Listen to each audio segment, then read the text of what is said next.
شعبان المعظم کا یہ مبارک مہینہ جس کی نسبت آپ علیہ السلام نے فرمایا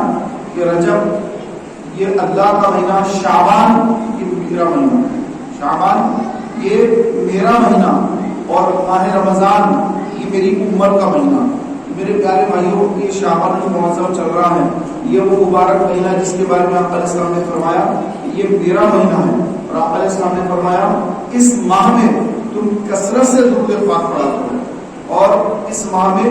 روزے رکھا کرو۔ یا آقا علیہ الصلوۃ والسلام شعبان المعظم کے اس مبارک مہینے میں کثرت کے ساتھ روزے رکھا کرتے ہیں۔ پیارے بھائیوں، شعبان کی 15ویں شب جس کو لیلۃ البراء کہا گیا، براءت کی شب، براءت یعنی چھٹکارا، کوئی برات نہیں ہے کوئی دورے کی بارات جا رہی ہے تو ایسی برات نہیں، بلکہ اس کو براءت کہا گیا، یعنی نجات، چھٹکارا۔ یہ چھٹکارے کی رات آنے والی ہے، اگلا جمعہ جو ہے وہ شب برات ہوگی، اور اس رات کی بڑی فضیلت حدیث پاک میں بیان فرمائی گئی۔ پیارے بھائیوں، اس رات کو اللہ تبارک و تعالیٰ آسمانی دنیا پر تجلی فرماتا ہے، اور صبح تک یعنی فجر کا وقت شروع ہونے تک اللہ کی طرف سے یہ اپنے بندوں کی طرف ندا ہوتی ہے، یعنی آواز آتی ہے اللہ کی طرف سے، لیکن ہم اس کو سن نہیں سکتے، اور یہ آواز اللہ کی طرف سے آتی ہے، اور اللہ تعالیٰ فرماتا ہے کہ اے میرے بندو میری بارگاہ میں توبہ کرو، میں تمہاری توبہ کو قبول کروں گا۔ یعنی جو آدمی گناہ کر لے اور اس کے بعد اگر وہ توبہ کر لے تو مولا اس کی توبہ کو قبول کر لے گا، چاہے وہ کتنے بڑے سے بڑا گناہ گار کیوں نہ ہو۔ تو اللہ تعالیٰ فرماتا ہے کہ اے میرے بندے توبہ کر، میں تیری توبہ قبول کروں گا، تو بیماری سے صحت مانگ، میں تجھے صحت دوں گا، تو رزق حلال مانگ، میں تجھے رزق حلال دوں گا، تو مجھے جو چیز مجھ سے مانگے گا میں تجھے ضرور عطا فرماؤں گا۔ پیارے بھائیوں، اللہ تبارک و تعالیٰ یہ صدا فجر کا وقت شروع ہونے تک یہ صدا اللہ کی طرف سے آتی ہے کہ اے میرے بندے مانگ، کیا مانگتا ہے۔ تو پیارے بھائیوں، اس رات آقا علیہ السلام نے فرمایا بنی کلب کی بکریوں کے بالوں سے بھی زیادہ اللہ تبارک و تعالیٰ مسلمانوں کی مغفرت فرماتا ہے۔ بنو کلب کیا ہے؟ اس قبیلے کا نام ہے جو اس زمانے میں بہت زیادہ بکریاں پالا کرتا تھا، تو وہ بکریاں اتنے زیادہ پالتا تھا کہ وہ قبیلہ بڑا مشہور ہو جاتا، ہر آدمی اس قبیلے کو جاتا کہ بہت ان کے پاس بکریاں ہوتی ہیں۔ تو آقا علیہ السلام نے اس قبیلے کی مثال دی کہ آپ اللہ تعالیٰ بنی کلب کی بکریوں کے بالوں سے بھی زیادہ مسلمانوں کی مغفرت فرما دیتا ہے، لیکن چند لوگوں کو اللہ تعالیٰ معاف نہیں فرماتا، جن کو اللہ تعالیٰ اس رات بھی بخشش نہیں فرماتا، ان کی مغفرت نہیں فرماتا، ان کو معاف نہیں فرماتا، اور ان میں ہے شراب کا عادی، جو شراب پینے والا ہے، ڈرنک کرنے والا ہے، شراب پیتا ہے، شراب کا عادی، شراب کا جو عادی ہے تو اس کو اللہ تعالیٰ شب برات میں بھی اس کو معاف نہیں فرمائے گا، اس کے اگر وہ مرے گا اس کے داخلہ جہنم میں ہوگا۔ اور فرمایا کہ ثانی زنا کرنے والا، نعوذ باللہ جو لوگ زنا کاری میں مبتلا ہوتے ہیں تو ایسے زانیوں کو بھی اللہ تبارک و تعالیٰ اس رات معاف نہیں فرماتا۔ پھر فرمایا والدین کا نافرمان، کہ جس سے اس کی ماں ناراض ہے یا جس سے اس کا باپ ناراض ہے، تو جو اس کے ماں باپ ناراض ہوں تو ایسی اولاد کی اس رات میں مغفرت نہیں ہوتی جب تک کہ وہ ماں باپ کو راضی نہ کر لیں۔ اور فرمایا سود خور، لوگوں سے جو پیسے دے کر سود وصول کرتا ہے، پیسہ لیتا سود کھاتا ہے، تو سود خور بھی اس رات بخشی سے محروم رہ جاتا ہے۔ اور فرمایا رشتہ داری توڑ دینے والا، قطع تعلق کرنے والا، قطع تعلق یعنی جن کا خونی رشتہ ہے، جسے بھائی کا اپنے بھائی سے خون کا رشتہ ہے، بھائی آپس میں کسی بات پہ جھگڑ بیٹھے تو ایک بھائی نے کہہ دیا کہ جا میں تیری رشتہ داری ختم کر رہا ہوں، تو میرا بھائی نہیں، میں تیرا بھائی نہیں، بس تو میرا بھائی ختم ہو چکا ہے آج۔ اس طرح بھائی بھائی میں، بھائی بہن میں جو خونی رشتے ہوتے ہیں ان رشتوں کو کاٹ دینا، قطع تعلق کر لینا، یہ اتنا بڑا گناہ ہے کہ اللہ تبارک و تعالیٰ اس رات کو دونوں کو بھی مغفرت نہیں فرماتا، ان دونوں کو بھی چھوڑ دیتا ہے کہ جب تک یہ صلح نہ کر لے ان کی مغفرت نہیں ہوگی۔ تو پیارے بھائی کو یہ بھی فرمایا کہ جادوگروں کے پاس جانے والا، لوگ دشمنیوں میں جادوگروں کے پاس جا کر اپنے دشمن کو نقصان پہنچاتے ہیں، ڈائریکٹ ان کو مار نہیں سکتے، ڈائریکٹ ان سے لڑ نہیں سکتے، تو ڈائریکٹ کریں گے تو بہت مشکل ہوگی، تو لہٰذا سامنے سے تو اچھی بات رکھیں گے، ہاں سلام دعا رکھیں گے، ملاقات رکھیں گے، بات چیت کریں گے، لیکن پیچھے جا کر جادوگر کے پاس جائیں گے اور جادوگر کے پاس جا کر اس پر جادو کروا دیں گے، اس کی صحت برباد کر دیں گے، اس کا کاروبار برباد کر دیں گے. تو میرے پیارے بھائیوں، اللہ نے جتنا مقدر میں لکھا ہے اتنا رزق کسی ہر بندے کو ملتا ہے. کوئی روکنا چاہے تو روک نہیں سکتا. ہاں بظاہر نظر آتا ہے کہ اس کو نقصان ایسا ہو رہا ہے، لیکن پھر اللہ جب اس کو عطا کرواتا ہے تو پھر کئی گنا زیادہ عطا کروا دیتا ہے. لیکن کرنے والے نے اگر جادو کروا دیا تو میرے پیارے محترم بھائیوں، یہ جادوگروں کے پاس جا کر یہ سری علم اور یہ جو اعلیٰ جادو جو کروا دیتے ہیں، تو ایسے لوگوں کی بھی اللہ تبارک و تعالیٰ کو رات مغفرت نہیں فرماتا اور وہ مرنے کے بعد سیدھے داخلے جہنم کر دے جائیں گے. پیارے بھائیوں، یہ بھی فرمایا گیا تکبر کے ساتھ جو اپنا تہبند ٹخنوں کے نیچے لٹکاتا ہے تو وہ بھی اس رات مغفرت سے محروم ہو جاتا ہے. تکبر کے ساتھ اس کے اندر شرط ہے. لوگ جو ہے نماز سے پہلے ٹخنوں سے اونچا کپڑا موڑ لیتے ہیں اور 2-3 فولڈنگ کر لیتے ہیں، اوپر موڑ لیتے ہیں. خاص کر جو نوجوان کالج جاتے ہیں یا پھر جو ہے شرٹ پینٹ والا جو پہنتے ہیں تو وہ یہ سمجھتے ہیں کہ بھائی نماز پڑھنا ہے تو لہٰذا اپنے ٹخنوں سے اونچا کپڑا رکھنا ہے، اس کو موڑ لیا جائے. تو اس کو موڑ لیتے ہیں، 2 مرتبہ 3 مرتبہ موڑ لیتے ہیں. اوپر میں پھر اندر موڑ لیتے ہیں بعض لوگ. تو یاد رکھیے صحیح مسئلہ یہ ہے کہ کوئی تکبر کے ساتھ اپنے ٹخنوں سے نیچے کپڑا لٹکائے گا تو وہ جہنم میں ہے. جب یہ حدیث پاک رسول کریم علیہ السلام نے بیان فرمائی تو صدیق اکبر نے ایسی یا رسول اللہ صلی اللہ تعالیٰ علیہ وسلم، میرا تہبند جو ہے وہ ٹخنوں سے نیچے ہو جاتا ہے، میں پیٹ پر باندھتا ہوں تو میرا تہبند پیٹ سے تھوڑا نیچے ہو جاتا ہے. تو آقا علیہ السلام نے فرمایا تم ان میں سے نہیں ہو، کیونکہ تمہارے اندر تکبر نہیں. کہ جو تکبر کے ساتھ یہ کرے، تکبر کے ساتھ ٹخنوں سے نیچے کپڑا لٹکائے، یہ وعید ہے ان کے لیے، یہ تمہارے لیے نہیں ہے. میرے پیارے بھائیوں، کہ آدمی کو تکبر نہ ہو اور اس کا جو ہے تہبند، یعنی اس کی جو اس زمانے میں تہبند باندھا جاتا تھا جس کو آج ہم لنگی کہتے ہیں، تو لیکن بیچ میں سے وہ سلاوا نہیں ہوتا ہے، کھلا ہوتا ہے. جیسے حج کا احرام باندھتے ہیں تو نیچے ہوتا ہے، اوپر چادر ڈالتے ہیں، تو نیچے جو باندھتے ہیں تو وہ اس طرح کا تہبند ہوتا ہے. تو میرے پیارے بھائیوں، جو کھلا ہوا ہوتا ہے سلاوا نہیں ہوتا ہے، تو وہ اس طرح تہبند جو ہے اس زمانے کا رواج کا آج بھی لوگ باندھتے ہیں. تو ہم آج اگر پاجامہ پہنے یا شلوار یا پینٹ پہنے تو یاد رکھیں کہ اگر تکبر کے ساتھ آدمی کے اندر تکبر ہے، تکبر کس کو کہتے ہیں کہ سامنے والے سے اپنے آپ کو بڑا سمجھنا کہ میں اس سے میں بڑا ہوں، اس کے پاس کیا ہے، میرے پاس بہت کچھ ہے، وہ تو جاہل ہے، میں اتنا بڑا جو پڑھا لکھا آدمی ہوں، اس کے پاس کیا پیسے، وہ تو فقیر ہے، میں تو جو مالدار ہوں، وہ تو بڑا بدصورت ہے، میں تو بڑا خوبصورت ہوں. تو اپنے آپ کو سامنے والے سے اچھا سمجھنا اور اپنے آپ کو اس سے بہتر جاننا اور اپنے آپ سے دوسروں کو کم تر سمجھنا، ارے اس کی تو کوئی اوقات ہی نہیں. تو میرے پیارے محترم بھائیوں، یہ تکبر ہے. تو اپنے آپ کو بڑا جاننا، سامنے والے کو کم تر جاننا، نیچ اور کم سمجھنا، یہ تکبر ہے. اور پیارے محترم بھائیوں، تکبر کرنا یہ انسان کے لیے بہت بڑا گناہ ہے. اپنے آپ کو بڑا سمجھنا، دوسرے کو چھوٹا سمجھنا، چھوٹی سی بات نہیں سمجھ لیا، اپنے آپ کو بڑا سمجھنا. میرے خیال سے آج کل جو ہمارے اندر تقریباً 90% لوگوں کے اندر یہ کہ ہر آدمی اپنے آپ کو بڑا سمجھتا ہے، میں اس سے بڑا ہوں، یہ اس کی اہمیت ہے، میں بڑا ہوں. میرے پیارے بھائیوں، تکبر جو ہے یہ انسان کے لیے حرام ہے. اور یہ تکبر جو ہے یہ صرف اللہ کے لیے، اللہ متکبر ہے، اللہ متکبر، تکبر والا.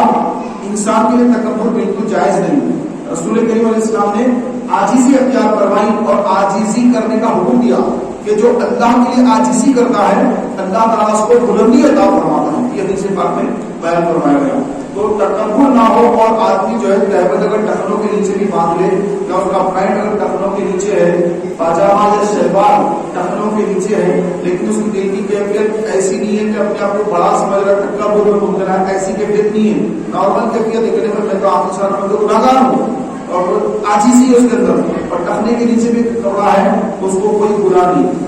اب یہ دیکھ لیں کہ نماز کی حالت میں لوگ اس کپڑے کو موڑ لیتے ہیں. یاد رکھیں کفے توپ کرنا، نماز کی حالت میں نماز کے وقت پر کپڑے کو موڑ لینا، اصلی حالت بگاڑ دینا. کپڑے کی جو اصلی حالت ہے، جس طرح درزی نے سیا وہ اس کی اصلی حالت ہے، اب اس کی اصلی حالت کو بگاڑ دینا، موڑ دینا یا اندر فولڈ کر لینا، یہ جو ہے مکروہ تحریمی ہے. مکروہ تحریمی یعنی یہ حرام کے قریب ہے، اور ایسی مکروہ تحریمی جب بندہ حرکت کرتا ہے تو بھی اس کی نماز کو لوٹانا پڑتا ہے، وہ نماز واجبی اعادہ ہو جاتی ہے۔ تو لہٰذا پیارے بھائیوں ایسا نہ کریں کہ ٹخنوں سے نیچے کپڑا جا رہا ہے یہ سمجھ کر آپ اگر اس کو موڑ لیں گے تو پھر وہ نماز مکروہ تحریمی ہوگی، حرام کے قریب ہو جائے گی۔ تو لہٰذا اس کو موڑے نہیں بلکہ ویسے رکھ دیں، ٹخنوں کے نیچے بھی اگر آپ کا پائنٹ ہے تو ویسے رکھ دیں، آپ کے اندر تکبر نہیں ہے تو پھر آپ کو کوئی مسئلہ نہیں۔ ہاں نماز کی حالت میں اس طرح ٹخنے کے نیچے کپڑا رہنا یہ مکروہ تنزیہی ہے، یعنی اللہ کو یہ ناپسند ہے۔ مکروہ کی دو قسمیں آپ کو بتائیے، مکروہ کی دو قسمیں ہوتی ہیں، مکروہ تحریمی، مکروہ تنزیہی۔ تو اگر کپڑا ٹخنوں کے نیچے ہے تو وہ مکروہ تنزیہی ہے، نماز ہو جائے گی۔ لیکن اگر آپ نے کپڑے کو موڑ کر اونچا کر ٹخنے سے اوپر رکھنا ہے بھائی، یہ سمجھ کر اگر آپ نے کپڑے کو موڑا تو نماز مکروہ تحریمی ہو جائے گی۔ یہ مسئلہ کئی لوگوں کو نہیں معلوم۔ آپ کہیں بھی مسجد میں چلے جائیں، آپ کو اکثریت نوجوان شرٹ پینٹ وغیرہ پہنے ہوتے ہیں وہ اپنا فولڈ کرے نظر آتے ہیں، بلکہ دوسروں کو بھی بولتے ہیں اگر کوئی اس طرح کا مسئلہ سن کر صحیح عمل کر رہا ہے تو اس کو بھی غلط عمل کی دعوت دیتے ہیں کہ ارے ٹخنے موڑ لیجیے، آپ سے ویسا غلط ہے، یا دل میں خود کو غلط سمجھتے کہ دیکھو کیسا پڑھے نماز ہی نہیں ہوتی، کیسا پڑھنا دیکھو نماز، تو دل میں برا سمجھ لیتے بات کہ حقیقت صحیح وہ ہے، آپ غلط کر رہے ہیں، غلط آپ کر رہے ہیں، لیکن جو صحیح کرتا ہے اسی کو غلط سمجھتے ہیں۔ اور بہتر تو یہ ہے کہ آدمی کو اگر مجبوری نہ ہو تو وہ کرتا پاجامہ ہی سلا لے اور ٹخنوں سے اونچا سلائے، اور اگر شرٹ پینٹ جاب کے لیے جانا ہے شرٹ پینٹ پہننا ضروری ہے تو پیارے بھائیوں جب ٹیلر کے پاس درزی کے پاس کپڑے سلواتے ہیں تو سلواتے وقت بھی ہم ٹخنوں سے تھوڑا سا اونچا سلا لیں تاکہ یہ مسئلہ ہی حل ہو جائے، اور جتنے ہماری پینٹیں رکھی گئی ہیں وہ ساری پینٹوں کو لے جا کر درزی کو دے کے بھائی اس کو ٹخنے کے نیچے جو ہے نیچے نہ آئے، ٹخنے سے تھوڑا سا اونچا رہے، اس نے اس کو تھوڑا سا کٹ کر کے اس کو سیدھے آ تو ایک ماپ دے کر سارے آپ کے جتنے پوائنٹ ہیں وہ سارے پوائنٹ ایک اس لیول کے کرا لیں، ٹخنوں سے تھوڑا اونچا کر دیں تاکہ ہمیشہ کے لیے آپ کا مسئلہ ہو جائے، اور پھر آنے والی فیوچر میں بھی جب بھی آپ کپڑے سلائیں گے تو اس کا جو ہے ٹخنوں کے نیچے کپڑا نہیں جا رہا ہے آپ کے ذہن میں رہے گا۔ لیکن اگر چاہتا بھی ہے تو میں نے مسئلہ آپ کو پہلے بتا دیا ہے۔ تو میرے پیارے بھائیوں تکبر کے ساتھ کپڑا تہبند جو ہے وہ ٹخنوں سے نیچے لٹکانے والا یہ شب برات میں بھی مغفرت سے محروم کر دیا جاتا ہے۔ پیارے محترم بھائیوں اگر متذکرہ گناہوں میں ماشاء اللہ اگر کسی گناہ میں مبتلا ہے تو یہ تمام گناہوں سے توبہ کر لیں کہ اللہ تبارک و تعالیٰ شب برات میں رزق دینے والا ہے، رزق تقسیم ہونے والی کہ کس کو کتنا رزق ملے گا، آنے والے سال تک کے لیے لکھا جاتا ہے کہ اس کو کتنا رزق ملے گا اور اس کو کتنی عمر میں کیا اضافہ ہوگا، عمر میں برکت ہوگی یا نہیں ہوگی، وہ ساری چیزیں اس کے اندر لکھی جاتی ہے۔ مرنے والوں کے نام لکھے جاتے ہیں کہ آنے والے سال کون کون مرنے والا ہے، کون کون حج پر جانے والا ہے، حاجیوں کی بھی اس لیے تیار ہوگی کہ کون کون آنے والے سال حج پر جائے گا۔ میرے پیارے بھائیوں یہ سارے فیصلے کب ہو رہے ہیں؟ شب برات میں ہو رہے ہیں، اور ہم ڈراموں میں مصروف ہیں اور گاڑی اسٹنٹ کر رہے ہیں، گاڑیاں بھگا رہے ہیں، ہمارے نوجوان بھائی گاڑیاں بھگاتے ہیں، اور آٹو چلانے والوں کو دیکھا جا رہا ہے کہ وہ بھی آٹو چلا رہے ہیں، ایک طرف وہ ہاتھیوں بھگا رہے ہیں۔ تو میرے پیارے محترم بھائیوں یہ جو حرکتیں ہیں یہ انتہائی جو غلط حرکتیں ہیں، تو مسلمان کو ایسی حرکتیں ان مقدس راتوں میں نہیں کرنا چاہیے، بلکہ کبھی بھی نہیں کرنا چاہیے۔ تو اس رات میں ہم کو ادھر ادھر گھومنے پھرنے کے بجائے گاڑیوں کا سائلنسر پھاڑ کر یا پھر جو ہے گاڑی کو چلا کر کے بھگا کے اچھی گاڑیاں پیچھے سے نکل رہی دو دو تین بھاگ رہے ہیں، ایک مرتبہ ہاسپٹل جا کر دیکھ لیں کہ جن کے ایکسیڈنٹ ہوئے ہیں جن کے ہڈیاں ٹوٹی ہوئی ہیں وہ نوجوان کے ساتھ پڑے ہوئے ہیں، پلاسٹر لگا ہوا ہے، دواخانے میں پڑا ہوا نوجوان، ایک مرتبہ دواخانے کا دورہ کر لیں، عثمانیہ دواخانے کا دورہ کر لیں، کسی بھی جو ہے ہڈیوں کے دواخانے کا ایک بار دورہ کر لیں اور اس کے بعد دیکھیں کہ کیسی حالت نہیں ہے، کیا یہ پڑے ہوئے ہیں، تو پھر آپ گاڑی سکون سے چلائیں، جیسے بوڑھا کو چلاتا ہے گاڑی، نہیں بھائی میں سکون سے جاؤں گا، سکون سے جاؤں گا، جو ہے اور جب ہڈی ٹوٹ جائے گی تو 2 بجے تو دواخانے میں لگ جائیں گے۔ تو میرے پیارے بھائیوں ان مقدس راتوں میں ڈبل ٹیبل سواری اٹھا کر گاڑیاں بھگانا یہ کوئی جو اچھا کام نہیں بلکہ بڑی حماقت ہے اور بہت بڑی غفلت ہے۔ تو لہٰذا ایسا کوئی کام نہ کریں، بلکہ اس رات اللہ کے دربار میں آ جائیں، مسجد میں آ جائیں، مسجد میں عشاء کی نماز باجماعت پڑھ لیں، اور باجماعت عشاء کی نماز اور فجر کی نماز بھی باجماعت پڑھ لیں، فجر کی نماز بھی باجماعت پڑھ لیجیے، کیونکہ پیارے وہی حدیث بات میں ہے کہ جو عشاء اور فجر باجماعت پڑھتا ہے، عشاء اور فجر باجماعت پڑھتا ہے، اس کو ساری رات عبادت کا ثواب ملتا ہے۔ تو یہ وہ مبارک رات ہے کہ اللہ تعالیٰ آسمان دنیا پر تجلی فرما ہے، اور اللہ تعالیٰ بندوں سے فرما رہا ہے کہ میرے بندے مانگ کیا مانگتا ہے، تو جب اللہ تعالیٰ فرمانا کہ مانگ کیا مانگتا ہے تو ہم ادھر ادھر جا کے کیوں اپنا وقت برباد کریں، کیوں نہ اللہ کے دربار میں آ جائیں، اللہ کے گھر میں آ جائیں، بیت اللہ میں آ جائیں اور آ کر یہاں پر جو ہے ساری رات اللہ کے گھر میں بیٹھ جائیں، عشاء کی جماعت کی نماز سے پڑھ لیا، فجر کی نماز کی جماعت سے پڑھ لیا، ساری رات عبادت کا ثواب نامہ اعمال میں آ گیا۔ اور جو مسجدوں میں ہم آ کر دعا کریں گے، رات بھر یہاں پر رسولی مرکز پر رات بھر محفل نماز ہوتی ہے اور دعائیں ہوتی ہے، صلاۃ التسبیح کی جماعت قائم ہوتی ہے، الحمدللہ ساری رات ذکر کو گزر جاتی ہے۔ تو میرے پیارے بھائیوں دعا ہوتی ہے تو وہ دعاؤں پر اللہ تبارک و تعالیٰ ہمیں قبولیت کا درجہ دے دے اور قبولیت کی مہر لگا دے مولا اگر، تو سبحان اللہ ہمارا بیڑا پار ہو سکتا ہے۔ دیکھیں ہمارے ملک کے حالات کس قدر خراب ہوتے چلے جا رہے ہیں کہ آنے والے دن اور زیادہ پریشانی کے آنے والے دن نظر آ رہے ہیں۔ تو ایسے حالات میں پیارے محترم بھائیوں، ہر مسلمان اپنے سابقہ گناہوں کا، اپنے گناہوں کا جو ہے وہ اپنا محاسبہ کر لے کہ میں کس قدر گناہ میں ملوث ہوں، اپنے آپ کا محاسبہ کر کے توبہ کرے اللہ کی بارگاہ میں۔ کوئی بندہ جب توبہ کرتا ہے اللہ کی بارگاہ میں تو اللہ کی بارگاہ سے اچھے فیصلے آتے ہیں، رحم کے کرم کے فیصلے آتے ہیں۔ لیکن آدمی جب زنا کاری میں مبتلا ہو، شراب میں مبتلا ہو اور معاذاللہ ماں باپ کو مارتا ہو، ماں باپ کو گالی گلوچ کرتا ہو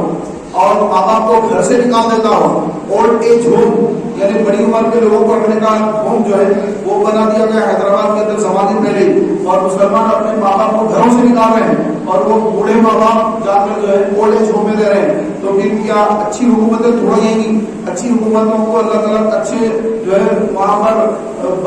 جو بادشاہ اس زمانے میں اس زمانے میں جو اب سی ایم کہہ لیں، پی ایم جو بھی کہہ لیں، تو وہ اچھے لوگ نہیں آئیں گے، برے لوگ ہی آئیں گے، دشمن ہی آئیں گے وہاں پر، کیونکہ جیسے اعمال نیچے سے اوپر کو جا رہے ہیں ویسے فیصلے اوپر سے نیچے کو آ رہے ہیں۔ تو یہ ہمارے اعمال ہی کی جو ہے نوسط ہے کہ ایسے بدترین لوگ جو ہے آج ہم پر مسلط کر دیے گئے ہیں۔ یعنی محترم بھائیوں،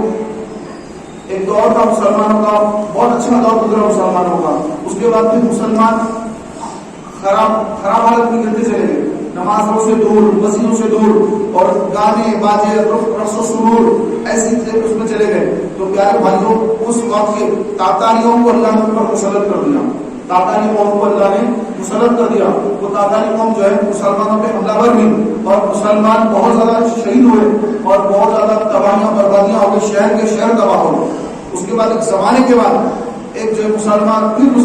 اللہ تعالیٰ کا ایسا کرم ہے کہ مسلمان ختم ہو جاتا ہے، لیکن اس کے بعد پھر اللہ تعالیٰ مسلمانوں کی برکت دے دیتا ہے۔ تو پھر ایک زمانے کا مسلمان پھر شہر میں آباد ہو گئے۔ تو ایک ضعیف شخص ٹھہرا ہوا ہے، عالم دین ہے، تو اس کو چند لوگ ٹھہر کر کچھ مسائل پوچھ رہے ہیں، سوالات پوچھ رہے ہیں۔ تو اس تاتاری قوم کی شہزادی کا گزر وہاں سے ہوا، تاتاری قوم کی شہزادی کا گزر، وہ بگی پر بیٹھ کر شاہانہ انداز میں وہ گزر رہی ہے۔ تو لوگ اس کو دیکھنے کے بجائے، اس کی طرف متوجہ ہونے کے بجائے ایک عالم دین سے جو مسائل پوچھ رہے ہیں، اس سے بات چیت کر رہے ہیں۔ تو اس نے اپنی سواری ہو کر پوچھا کہ یہ کون آدمی ہے؟ تو اس کے سپاہیوں نے کہا کہ یہ جو مسلمانوں کا عالم دین ہے۔ تو لوگ اس کو گھیر کر اس سے مسائل پوچھ رہے ہیں۔ تو اس نے کہا اس کو میرے پاس بلاؤ۔ چنانچہ وہ عالم صاحب کو اس کے پاس لایا گیا۔ تو اس عورت نے، اس شہزادی نے اس عالم دین سے پوچھا کہ اے مسلمانوں کے عالم، بتا کہ تم لوگ بڑے یا ہم لوگ بڑے؟ کون بڑے؟ اگر تم لوگ بڑے ہوتے تو پھر تمہارا خدا ہمیں کیوں حکومت دیتا؟ آج دیکھو ہم تم پر حکومت کر رہے ہیں، تم ہماری رعایا ہے، ہم تم کو مار دیں، تم کو قتل کر دیں، کچھ بھی تمہارے ساتھ کریں، کچھ نہیں کر سکتے۔ اللہ نے تم پر ہمیں فوقیت دی ہے، تو بتاؤ تم اچھے یا ہم اچھے؟ ہم اچھے۔ تو پیارے بھائیوں، اس عالم صاحب نے جواب دیا، بات دراصل یہ ہے کہ آپ نے دیکھا ہوگا کہ جو ہے بھیڑ بکریاں چرانے والا چرواہا ہوتا ہے، تو ساتھ میں اس نے کتے بھی رکھے ہوتے ہیں۔ جب وہ بھیڑ بکریاں سیدھا جاتی ہیں تو کتے خاموش چلتے ہیں، لیکن بھیڑ بکریاں اگر جنگل میں ادھر ادھر چلے جائیں تو پھر کیا کرتا ہے چرواہا؟ تو کتوں کو چھوڑ کر جاؤ، وہ سیدھے راستے پہ لے کر آؤ۔ اگر ادھر بکریاں جا رہی ہیں تو کتے جا کر ان کو پھر ریوڑ میں لا دیتے ہیں۔ تو اسی طرح اللہ تبارک و تعالیٰ عز و جل نے ہم مسلمانوں کو قرآن دیا، قرآن کے مطابق چلنے کا حکم دیا، حضور کی سنت کے مطابق چلنے کا حکم دیا، لیکن ہم جب ادھر ادھر جاتے ہیں تو پھر اللہ تو جیسے کتوں کو ہم پر مسلط کرتا ہے، اور پھر جب ہم صحیح ہو جائیں گے، ہم نیک ہو جائیں گے، اللہ کی بارگاہ میں توبہ کر لیں گے، اس دن تم کتوں کی ضرورت ختم ہو جائے گی۔ تو میرے پیارے بھائیوں، تو آپ سمجھتے ہوں گے کہ کون کون سے کتے ہم پر مسلط ہیں، کہاں کہاں بیٹھ کر ہم پر کتے مسلط ہو کر ہم پر ظلم و زیادتی کر رہے ہیں۔ اس کی وجہ وہ کتے نہیں ہیں، وہ کتے نہیں ہے اس کی وجہ، ہم ذمہ دار ہیں۔ ہم اس کے ذمہ دار ہیں، ہم مسجدوں کو ویران کرنے والے، ہم شراب کی عادی، ہم زنا کاری میں مبتلا، ہم حرام روزی سود خوری کرنے والے، ماں باپ کا دل دکھانے والے، ہر طرح کا گناہ کون سا گناہ ہے آج جو ہم نہیں کر رہے ہیں؟ تو لہٰذا محترم پیارے بھائیوں، شب برات کی آمد سے پہلے اپنی زندگی کے سابقہ تمام گناہوں سے توبہ کر کے یہ نیت کر لیں کہ انشاءاللہ تبارک و تعالیٰ میں حد المقدور گناہوں سے بچتا رہوں گا اور اپنی توبہ پر قائم رہوں گا، نمازوں کی پابندی کروں گا، جیسے اذان ہوگی میں سارے کام کاج موقوف کر کے مسجد میں آ جاؤں گا۔ اس طرح نیت کر لیں، اللہ کی بارگاہ میں سچی توبہ کر لیں۔ رمضان شریف کی آمد ہے تو رمضان شریف میں پورے روزے رکھوں گا، ابھی سے نیت کر لیں کہ روزے بھی رکھوں گا، تراویح بھی پڑھوں گا اور انشاءاللہ اعتکاف بھی کروں گا۔ اللہ تعالیٰ کی بارگاہ میں دعا ہے، اللہ تبارک و تعالیٰ مجھے آپ کو ہم سب کو سچی توبہ کرنے کی توفیق عطا فرمائے۔